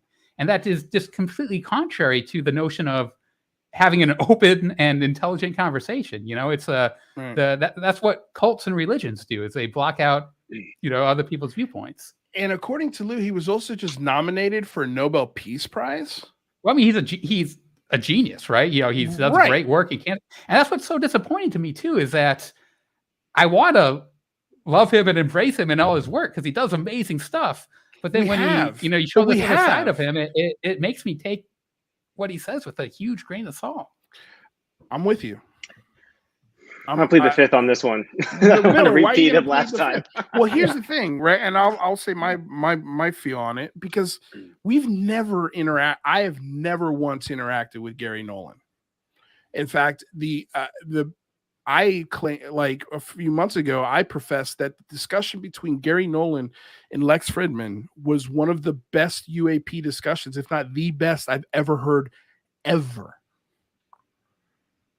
I really respect Gary Nolan's point of view and his theories on what this could be and his thoughts. But I've never badmouthed him once, and he blocked me. And that's weird because he didn't block you. I'm thinking it's like, oh, it must have been the Lue Elizondo thing. But if it was the Lue Elizondo thing, why didn't he block you? Because you were might there not be too. On his radar. But yeah, I mean, I don't interact with him on Twitter because I'm afraid of getting blocked, and I kind of want to see what he says because I'm interested by him, and I'm probably going to get blocked now if someone sends this clip to him. Oh, without a doubt. Please don't block me, Gary. I like what you say, but yeah, just try to ease it up. And as a scientist, as someone who does incredible work in the field of cancer research, I just figured he would have been more open for, oh, you have a different opinion. And I mean, I know he's apparently him and Elizondo are very good friends, at least according to Lue. And I don't have any reason not to believe that. I'm assuming that's part of the reason why I got blocked, but it's like, it's just amazing. It's what Eric Weinstein did with Mick West. We're making judgments about people without having even interacted with them, which is crazy. That's crazy. And here's the thing. He's got the higher status. He's the Nobel Peace Prize winner. Why is he blocking somebody who's never spoken to him ever? And who's got, 6,000 followers on Twitter? Like, why are you beefing down, dude? You're the Nobel Peace Prize winner. Like, you're the one who should be setting the example. God, like, I feel like I'm sorry, I'm gonna step in a little bit. I feel like there's a bit of a double standard here, though, too, because Nolan is snarky on Twitter sometimes. Absolutely. Well, everyone's snarky on Twitter. Everyone's snarky, but also, like, I see some bullshit tweets from Jason Colavito towards him about him, and even Mick can get snarky sometimes. And you know what? I get it. Like, people can piss people off on Twitter, but I just feel this isn't a situation where people are being perfectly nice and respectful always to Nolan, and then Nolan's all of a sudden out of nowhere, being a dick back. It is. I think sometimes that might be the case. No, wait, yes, it is. Well, wait, yes, it is. That's exactly what happened to me. No, yeah. Well, he blocked you, and I don't know why. Just out of nowhere. Right. I have no idea. I'm not Nolan, so I have no idea what happened or why. But I mean, in terms of like his snarky tweets, I sometimes feel like I've seen on, I almost don't even care enough. It's all drama, right? But I see some like tweets that just reading it, not even being Nolan, kind of pissed me off at him. Nothing said. No one says something back. All these people who already, I think, don't think highly of him, quote tweet it and give him shit. And I'm like, this is a bit of a, like, I wish none of it was happening, but also I get a little frustrated seeing that because it's like, I guess I'm just, what do I feel about this? It just is like, it doesn't matter. There definitely are people that are antagonizing him, and like I can see him, being defensive, but I mean, when you're a big figure like Nolan is, I expect people like that to kind of be above the fray, right? Like, why do you let that stuff get to you? I guess this is the same thing I'm saying I say for Elizondo, is like, they're very sensitive. People are people. And like, it doesn't matter how smart or like famous you are. Someone can hurt your feelings or piss you off on Twitter and you can get snarky back. I've done that. People have been dicks to me or been weird to me. And I say something afterwards. I'm like, yeah, I probably should have done that, but he pissed me off in the moment. Fuck. Oh, well, I'll learn my lesson, So I don't know. I just feel like we shouldn't elevate people to the point where like, that they're not allowed to have feelings, I guess. And like, not that it's great, I guess. It's not conducive to the conversation, in my opinion, per se. Well, it's different. Like, it's one thing. I think the most recent conversation where Mick West brought up that was probably what we're talking about. I thought that tweet was dumb and snarky and silly. And so when Nolan called him out on it, I was like, yeah, that was that deserves to be called out. And I felt like people got so like, how like, wow, he is acting like a child. He's being so upset. Like, no, like this is fallacious thinking. But is that representative of a Nobel Peace Prize nominee? What does that have to do with anything? I'm just saying the action is petty. Like, you don't, like, he doesn't need to do that. Like, I understand why he did it. It's humans are going to human, right? Like, just like you said, humans are going to human. And so whatever, if he wants to respond, that's his prerogative. But I like also understand, like, I could look at that and go, all right, I mean, you just got nominated for the Nobel Peace Prize. Why do you give a shit what Mick West is talking about? Like, who cares? Well, I mean, yeah, it's understandable, right? It's understandable his reaction. But here's the deal. It's counterproductive responding like that. Why do any of us respond to Twitter ever? Like, I guess you could always make that argument, like, who cares?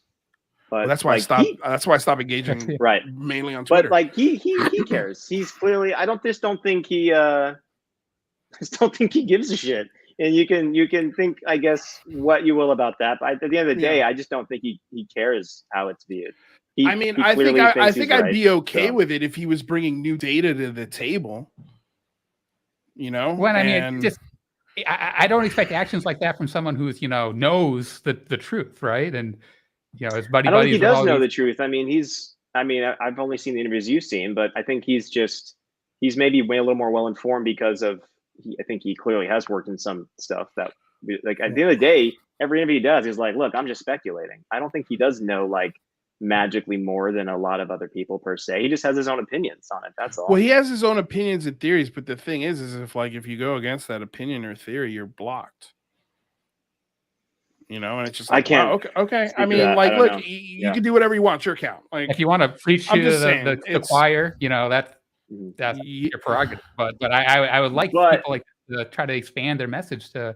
I've had some astronomers that have brought up the UFO thing in like a mocking manner, and I'm like, hey, just so you know, like this recent legislation happened. They blocked me immediately. Yeah. How is that any different? Artist and Tony that isn't different. Saying, I think that's ridiculous. Does anyone have a link for where Nolan is nominated? I'm just repeating this because this is what Lue Elizondo said in the latest interview. He said that he was nominated for the Nobel Peace Prize. So not Peace Prize. I assume it's a science prize, right. The Nobel Science Prize and cancer research. He said a Nobel Prize. Yeah. So, but there's chemistry, there's physics, there's peace. Okay. I unless he's negotiating with the aliens on our behalf, I don't think he's up for the Peace Prize. I guess at the end of the day, what I'm trying to say is I feel like as an observer, it feels like sometimes, and I guess he's a more visible figure, but it sometimes feels like there's a double standard because I see a lot of bad behavior from a lot of people online. And it only feels like sometimes people only want to speak up when it's the person they disagree with. You know what I mean? So it's more about, I feel like it's sometimes more about the bias one has towards somebody rather than the actual content they're saying. Does that make any sense? I understand what you're saying, but I feel like the part that kills me is like he's basing a lot of his opinion off Twitter interactions. And I know if they sat in the same room and they had a 3-hour-long discussion like him and Weinstein, that he would come away from that going, damn, I had him wrong for a lot of this. And I shouldn't have been so quick to judge. But I mean, we've said before, and we've called Mick out to his face on his resting Mick face and his tone. And he even admitted to that on Kermit John Mungle's channel about how he can improve on that. And I agree. That tweet does not improve on that image, right? Like it's almost like some people wake up in this community and that's the first thing on their brain. I'm gonna out Lue Elizondo for the 450th time, or I'm gonna talk about seagulls, or I'm gonna make UFO believers look like idiots. Like they wake up with that's the first thing I'm gonna tweet about, and it's just like, dude, like, what are you doing? Why are you doing that? Yeah, and I mean, I think there is a little bit of a double standard, maybe, Daniel, but honestly, like Jason Calaveto and even Stephen Greenstreet with their relentless. Pounding the, door, pounding the table, that makes me not consider their points as much, actually, like I kind of write them off when they're, doing that thing. And it's talking about Gary Nolan. I viewed him in the most positive of light until I looked at how he interacted with people on Twitter. So I mean, I can kind of see the double standard, especially the people he disagrees with. Like, I feel like Mick engages those people, and he engages the people that disagree with him hard, to a point where it gets insanely disrespectful, which I don't think Mick has ever done insanely disrespectful. Like, I don't think he's cursed at anybody or called anybody names or had has he ever done an ad hominem attack? Maybe, flirted with it, but I feel like his shtick is he's a schmarmy UFO skeptic. That's his thing. Like, he's very like, I know more than you. That's what he gives off every time, no matter who he's talking to, which I find funny. Like, it could be Eric Weinstein, could be the smartest person in the world. I love how he like, and Eric pointed this out, like the DoD, all of Congress, pilots, eyewitnesses from the military, everybody's got it wrong. Everybody's made a mistake, and there's no totality to this conversation. It's just, there are reasonable explanations for all of this. And it's just like, there's not reasonable explanations for all of it. There's not a reasonable explanation for what I saw. So for you to just blanket everything with that, it's just like, it's disrespectful a little bit. It is. It hurts the feelings of a lot of people. And I think that's what he's ignoring. That's what he's but at the same time, it's like, what are you supposed to do? Go to every single individual and pat him on the head and say, I believe you. Your truth is your truth. But we got to move on. Like, there's other things to talk about. There's other things to do. How do you do that? How do you do that? And that was something they talked about as well. Like, there's no real great answer. Like, it's Mick is subject to a lot of terrible rely on the science behavior. And okay, there's the science, there's the fact. That's fact. You can't argue with the facts. And that's the thing with this, is that it's hard to grasp onto solid facts. With the whole conversation. Far between. It's the whole issue. And there's even less science to grasp onto. And it's just funny that, we've got a Nobel nominated guy who's like all about the science. I'm curious to know from him, what's the best piece of evidence, of scientific evidence that we have that this phenomena is real, that the public can see. And I have a feeling like, and maybe,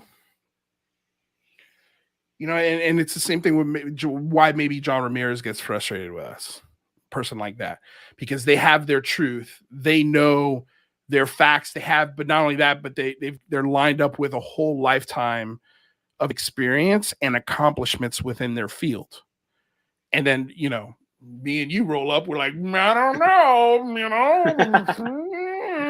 and they get pissed, and we're like, but it's not like, we're not trying to be jerks. We're genuinely curious. Like, and I know this sounds mundane for you because this was your life for 45 years, but for a schmo like me, like, this is not normal. Like, and I want you to clarify it. It's reasonable. Right. But I think that's what I appreciate about Nolan, is that he might speculate a lot, but he is very grounded in understanding what he might have his opinions, but he's also completely aware of standards of evidence and what is available and what isn't, and what can be proven and what can't be proven, I guess. So yeah, but at the same time, he ridicules Mick West, and will toss away anything Mick West says as ridiculous. I mean, I can only speak for the last exchange that just happened, because I don't know if I've honestly seen or responded, but I remember reading Nolan's response and finding it very, maybe what Mick said, what came across was not intentional, but I remember it being like, man, that's kind of fucked up. He just said that. Sorry, I shouldn't curse. Effed up. He just said that. And when I saw Nolan's response, I'm like, yeah, that is valid. So maybe we could, I don't know if you want to revisit everything, but I guess I don't care enough about any of this. It's all drama at the end, but sorry for dragging you into this Rather's rant, Daniel. I know that. No, it's fine. It's tough because I don't know. I honestly, I guess I'll be honest, bringing it up and looking at it, I can't even really comment. I just remember the feeling I had when I read it. That's all I can think of. It's like I remember feeling very like I was going to say that, but he did. I'm glad somebody did, because I remember thinking it was having something to do with this word of charismatic, or like he was mentioning how like someone was convincing or good. It was just, it was not a good argument. And I was about to respond and be like, what in the world are you talking about? And so when I saw the outrage from his tweet, I'm like, this didn't come across to me as a personal attack towards Mick. It came across as an attack on his argument, which sucked, in my opinion. It did. And I'm happy to say the argument was he was asking the question, Mick was asking the question, what's the reason that Congress is passing these laws? And he was saying, is it, just being, charismatic people, trying to convince Congress? And he listed two other potential reasons too. And I think that those are interesting questions, actually, because we do have this strange, we were talking in the first hour about how the language in these bills is very provocative and confusing. And we don't have any of the evidence that, tells us why that language is in there.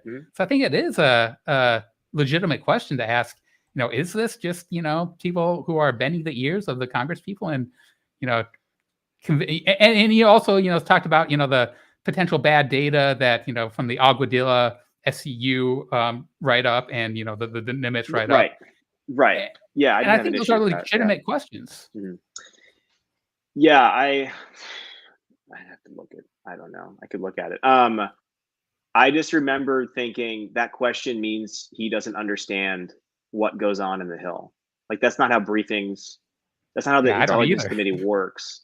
And I never worked there, but I guess just read enough news I've been a news political junkie my whole life. So maybe I just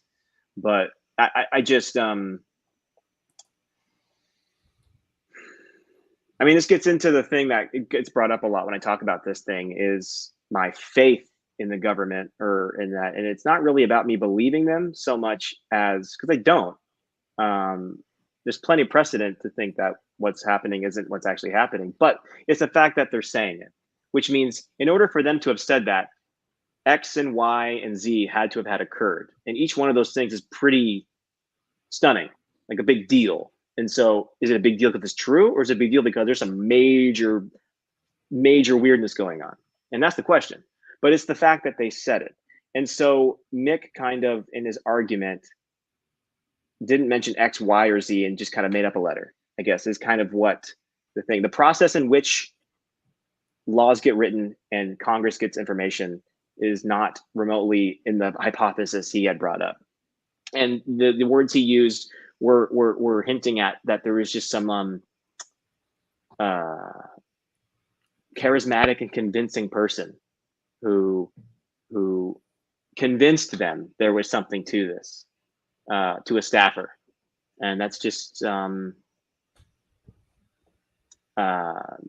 not really how something like that would have happened. And I agree with that, by the way. I don't think this is as simple as getting a bunch of staffers to convince their political bosses and lawmakers that UFOs are real. Like, I really don't think that is. And if they're getting a lot of stuff from staffers, it's because people are calling and asking. Right. And we know members of Congress themselves have received briefings too. I mean, there's plenty. It's fine. I guess I get in the weeds and probably it's too much of a tangent, but that was my beef with the argument. It's just, it felt, I guess it felt disingenuous because I know he's smart. And so it felt almost like you can't actually really think this, but maybe I'm wrong. I don't know. Maybe he doesn't know maybe I'm taking my cursory knowledge for granted. I don't know. By the way, I put the link to these tweets in the description. I don't know if I want to go over every single tweet, Bricktop. Yeah. He asked us to go over the tweets. I just feel like I don't kind of don't care. It's just the reason why we were talking about it is because there is sort of a weird, again, building of teams, drawing lines in the sand by people who I normally don't think of holding a stick to draw the line in the sand. And I feel like that's kind of what Gary and Mick is also guilty of this as well, having their sticks and drawing their lines in the sand. I will say, though, I do enjoy when a reputable scientist calls Mick out on some of his stuff. You know, I do enjoy that because it's almost as if I'm not as smart as Mick. I'll just straight up say it. And so sometimes if I just sat here and challenged Mick by myself, it wouldn't be very challenging for him, you know, because he's done a lot of the math, he's done a lot of the research, he's done a lot of the work, he's brought a lot of clarity to this community, whether you like to admit that or not. He has brought clarity. He has made us go back and question the narratives. He has made us go back and question what is extraordinary, and has made me even go, oh yeah, none of these things display the 5 observables. And until then, I don't think these videos are good enough. It's why we're asking for the longer versions for the Big Phone Home 3. We want the full versions of all 3 of these videos so we can determine once and for all, are these extraordinary? Are these special? Are these worthy of spending taxpayer dollars to investigate, chase, and report on? I think if I had to take a guess, members of Congress have seen the full versions of those videos. And if I had to take a guess, just guessing, speculation here, I think it wouldn't shock me if one of those 5 observables is actually displayed in those videos. But we as the public have to see that. We have to see it. We have to. And then we have to analyze it. And then we have to come back to you and say, this is good enough. It meets it's up to snuff, or it's not. And it's such a nebulous. Go ahead, Daniel. No, please, after you, but after you. I was going to say, it's such a nebulous issue, too, because, you know, obviously we should be looking at those things, right? Because they're air safety issues. It goes back to what we were talking about the first hour. We obviously should be tracking these things and trying to figure out what they are. Then the question is, should we be thinking that these might be ET or some other, you know, really out there possibility? Which, man, I hope it is. How awesome would that be? But I grow less convinced the more I learn about stuff. Yeah. Matthew Riot wrote to me on Twitter. He says, there's nowhere anywhere confirming Nolan was nominated. Also, that list isn't public anyway. Anyone can nominate anyone. Remember, Trump was nominated for a Peace Prize. It's a good point. But it's just funny how he kind of whipped that out, you know, like, well, it's not that far out of left field that he might be nominated for a Nobel Prize. You know, he's does amazing things with science and cancer research. Yeah, he owns the lab at Stanford's named after him, so clearly he knows his shit. No, he knows his stuff, and that's also the thing too. Is like he's studied the brain. That's his area of expertise. You know, like he looks at this stuff, and he's written reports. He's done cancer research. He like you said, he's got a whole wing named after him at Stanford. Like, I love this guy. I want to talk to this guy. I want to support this guy however I can. And some of the things that I've heard that he's done behind the scenes, the charity that he's done behind the scenes that I don't want to talk about because it's not my place to do so. But the things that I've heard he's done have been incredible. Honestly, like giving a lot of money to fix things that went wrong to people that are in this community. I'm just like, that is amazing. You know, and I want to share that, you know, I want him to tell me, hey, stop asking those stupid questions and here are the right questions to ask. If that's how he feels, you know, if he feels my questions are stupid. Okay. Well, I've never claimed to be in like super intelligence. I've always said I'm a pretty dumb guy. You know, like I'm like, you know, I'm an actor, you know, like I memorize lines and I work at restaurants. I'm not a journalist. I'm not a scientist. I don't have a degree in any of this stuff, but I love talking about it. And I love bringing on my friends that know more than me and being enlightened and growing through this conversation together, I think is insanely fun. When it doesn't get fun is when, again, like I said at the top of the show, you're setting the standard. You are setting the standard. So when we try to meet that standard with our questions, even if they're stupid, at least try and answer them with some respect, because we always present, man, we've never intentionally insulted anybody on this show ever. We've never done ad hominem attacks about people or guests that have been on our show. We don't do that here. And even when we ask the difficult, most awkward questions, and I have been guilty of that, we've done it the wrong way. That is for sure. We've sometimes done it terribly. And I'll be the first to raise my hand and say, yep, we screwed up. But we own it. We correct it. And then we make fun of it, because what else are you going to do?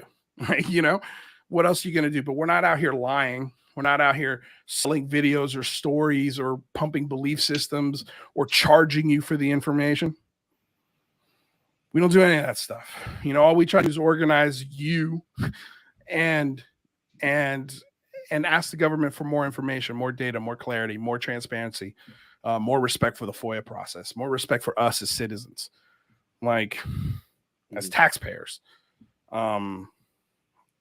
Anyway, it's just weird, you know, because in planning this phone home, it's just funny. We all saw how many people are for the idea within the first 2 years. Just pay attention to how many people are for the idea this year. Like, do you really believe in the philosophy and the spirit of what we're doing? Because if you do, you should be able to put aside your feelings about us and help us get people to pay attention. And if you don't, I mean, I don't know. To me, it says a lot. You know, if you don't want to get in on this, like I think it's all very clear that our government has more info. We might as well start asking for it. It's not going to hurt. It's not going to hurt. And I think everybody, no matter what we think, no matter how different of our opinions are, we should all be able to rally around that and help each other with that and elevate people when they do it on their own and talk about it, when like Tommy Zito, you know, or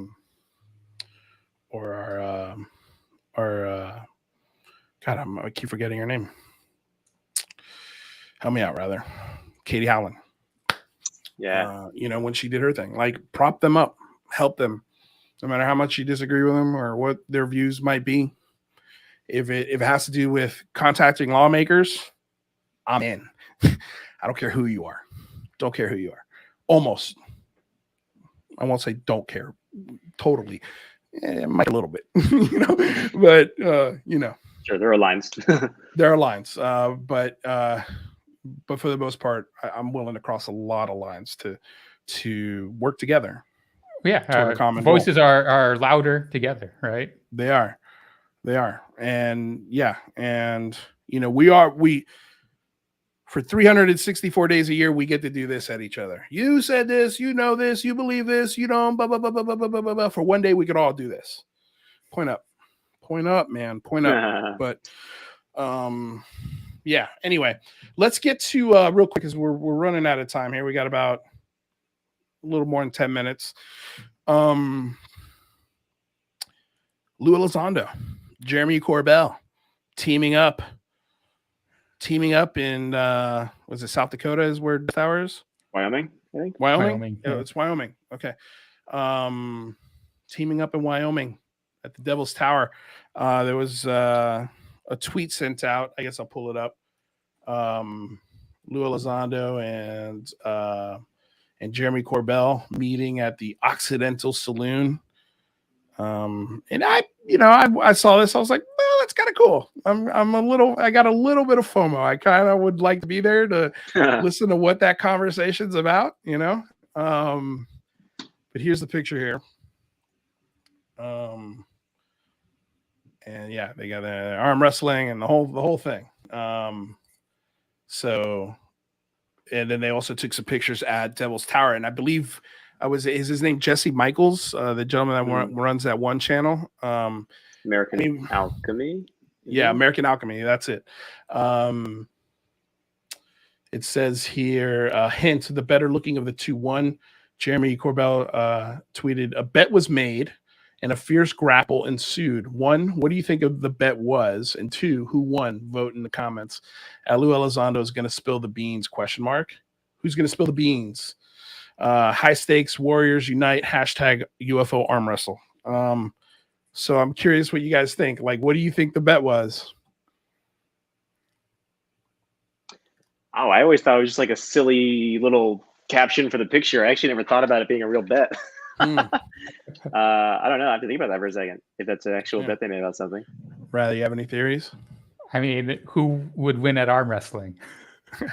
That's what I thought. God, I'm gonna go more exotic. I'm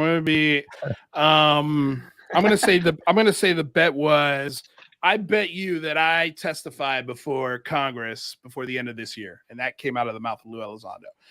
And Jeremy Corbell was like, bet, I'll take that bet, and then we'll arm wrestle about it.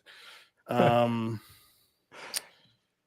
hope it is happens. An interesting pair. I think that Lue Elizondo kind of gets criticized for a lot of the entertainment stuff he does, and it seems like he's kind of potentially dipping more than his toe into those waters with. But here's the thing: is him and Sean Cahill have also criticized the entertainment aspect of this big time. Exactly, yeah, big time. And I'll be honest with you, I kind of took offense to that because it's always entertaining. I don't care who it comes from. 60 Minutes. And you look at Elizondo and his trailer that he did with Jeremy McGowan, where they were gonna go find the Rendlesham material. The sexiest trailer I've ever seen. It was so entertaining.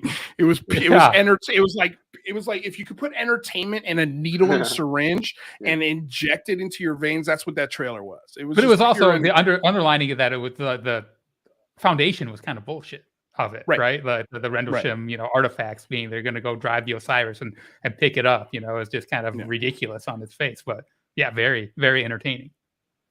Insanely entertaining. And I'm not the Jesse Michaels channel. I mean, he's done some amazing interviews. One with Gary Nolan. Yeah, that's really good.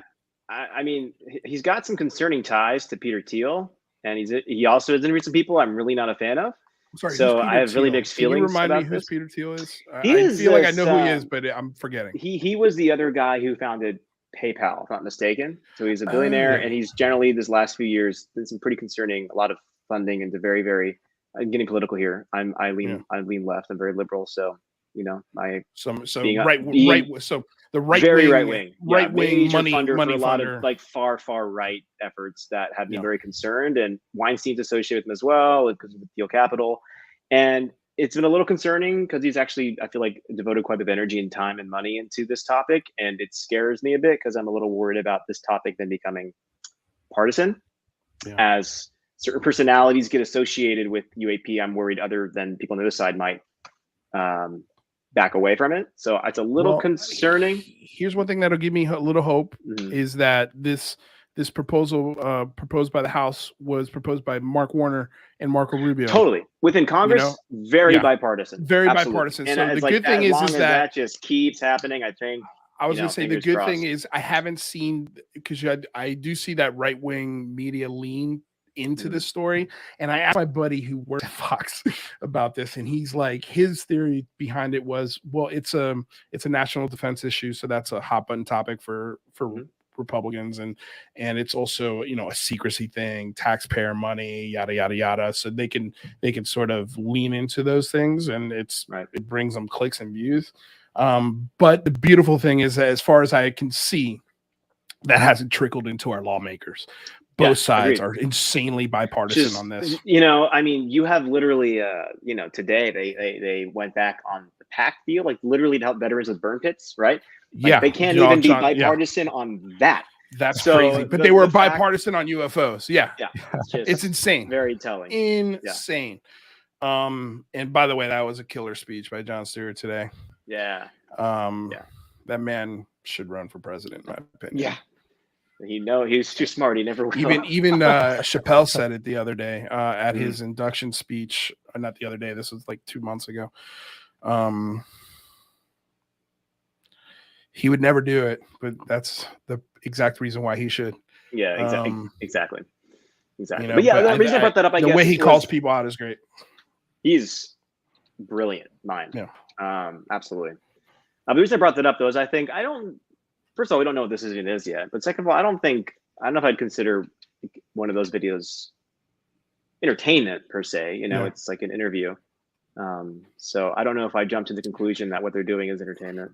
Yeah, we don't even know what the hell they're doing. So yeah, we don't know what they're doing yet. But it is, I mean, it's fair to say that the most entertaining films that have come out of this discussion in the last 10 to 15 years have all been made by Jeremy Corbell. Right. But I mean, I guess, I always thought he was just going to be, I don't know. I just thought he would be part of the interview, whatever video Jesse Michaels is doing, but maybe I'm wrong. Yeah, I guess. I mean, maybe they're interviewing them both. Possible. I mean, you know, if your stance is so anti-UFO entertainment, it's weird to have a photo like that with Jeremy Corbell, right? It is a little weird. It is a little weird. Although, I mean, publicly, it's not like they hate each other. It's not like they've been at each other's necks or anything. But they also haven't been buddy.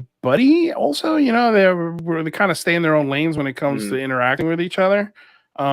It's just it's a weird combination. That's all I'll say. Right. You know, we'll see what comes out of it. I have a feeling we'll see it on probably Jesse Michaels' channel soon. And then we'll get an idea of what exactly went down there. But yeah, it's just interesting that, you know, here we are. One part of this picture is pushing bokeh videos as legitimate, you know, non-human craft. Yeah. And the other part of this is like, yep, don't want any sort of entertainment aspect in this conversation. All it needs to be an intelligent conversation. It needs to be elevated. So I'm going to go on Linda Moulton Howe next week and talk about it. You know, and that's just one aspect where it's say one thing, do another, or say the thing and then do the thing that you just railed against. Yeah, I'm just done with I'm just like, cool. You got something to report, or there's evidence or testimony, like great. Otherwise, like I kind of just not that I don't care, but it's like it's not relevant to finding out what the F is going on. You know? 100%. Remember Corbell said, like, you know, I'm gonna like you mentioned how like I have proof that, you know, we're firing on UFOs today, and I'm like, okay, well then report it. Like, what are you talking about? Right. Like, congrats. If you can report that, you're gonna like major kudos, and a lot like people are gonna start listening to you. It's like, dude, report it. But right, you can't just say that. You know, you publish it and you let the work speak for itself, and you keep saying it and saying nothing happens. You know, it's like, well, what do you want me to do with that? That doesn't mean anything. I can't do anything with those words. I can't. This isn't like this isn't the end of an episode where you're like, next time on UFOs, you know, I just want to know what you have. We want the end. We want at the end of season 3 now. You know, spoiler, we don't want, please. It's spoiler, or just release the whole damn series so I can binge it. So I can binge it. Exactly. God. Exactly. Real quick before we get out of here, I want to say thank you to all of our super chats and questions from the super chats. Let's go over them right now. Leia with a $5 donation says UFO Twitter is just highly efficient loose generation engine. That's fair. But Justin said, please change the intro. Sorry, Justin, that's never going to happen. Bricktop, can you guys get Eric Weinstein on too? Would love to get Eric Weinstein on. I'm pretty sure I put in a request, but when I listen to him talk to Mick West, part of me feels he hates talking about this. Like, he hates it. He hates it. He hates the woo. He hates the fringe element of this. He loathes it. Which we don't really do here. You know, we're really focused on the aspect of what's being written as far as laws and the political winds that are changing. But yeah, it was just I would love to get him on. Yes, we'll try. What are you gonna say, Rad? Well, yeah, I mean, it was a kind of a bizarre interview where he was railing against the UFO stigma, but then he was also perpetuating stigma against, you know, remote viewers and other things too, you know. So and also kind of railing on Mick for railing on the parts of this that are stigmatized in a way. Like it was a weird position. It was a weird position, and that's why I loved it so much, because by the end he's like, oh, we are eye to eye on this.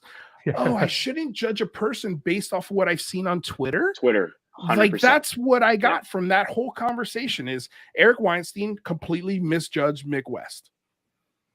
I think it's a good rule of thumb. Just like don't judge people based on Twitter. Some things they say on Twitter. Yeah, terrible decision. Venny Coxis?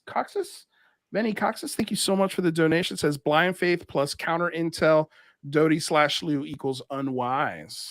Oh, he's putting names to it. Christian Morales says, although I don't agree with you guys all the time, I agree with your mission. I appreciate you, Christian. Thank you for the $5 donation.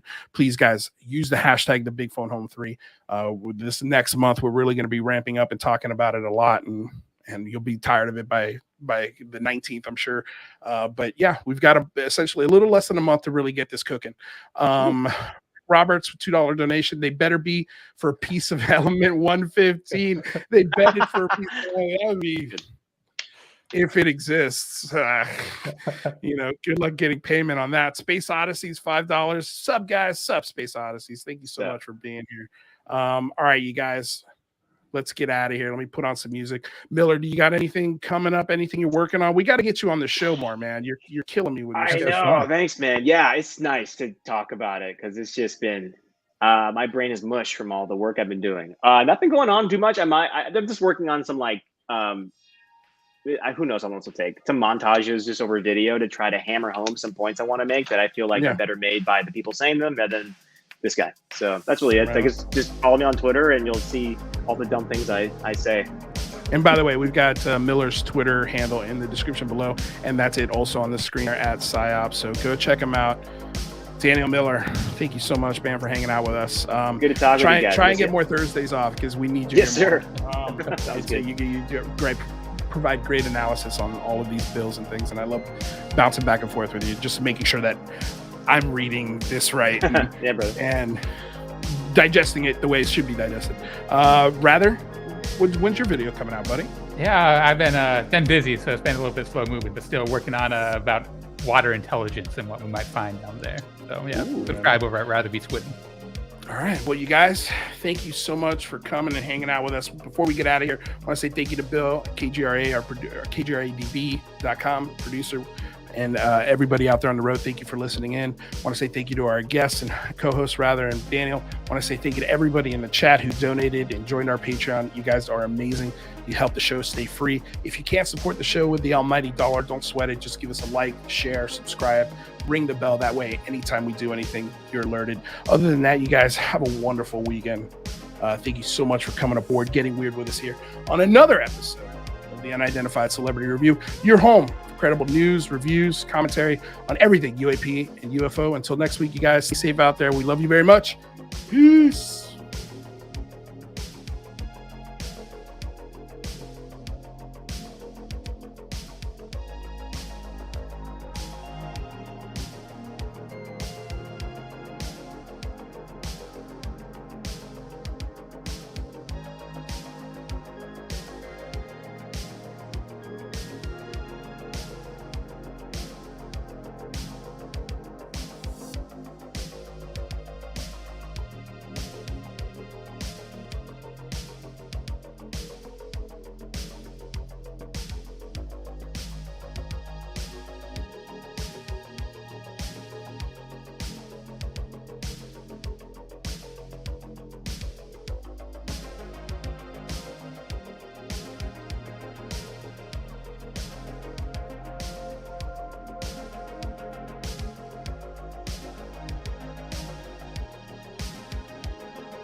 News 12 Sports with Pat Murphy. Great news regarding Bills tight end Kevin Everett. He moved his arms and legs today. And doctors now believe that's the wrong video, by the way. That is not the right video. I'm going to tell y'all right now, all of these wonderful people would not be here without Patreon supporters like you. If you enjoy credible news, reviews, and commentary on UFOs and UAPs 5 days a week, you want to support this show. What's your name? Marty. Marty, look how easy this is, Marty. Pick up your phone. Boom! You're a Patreon member. I mean, look, it's so easy. You just click the link, which is right here. Just for $1 a month, you can support this show. Just fill out the information and pledge what's comfortable for you. It could be $1, $5, $10, or who knows. Just support.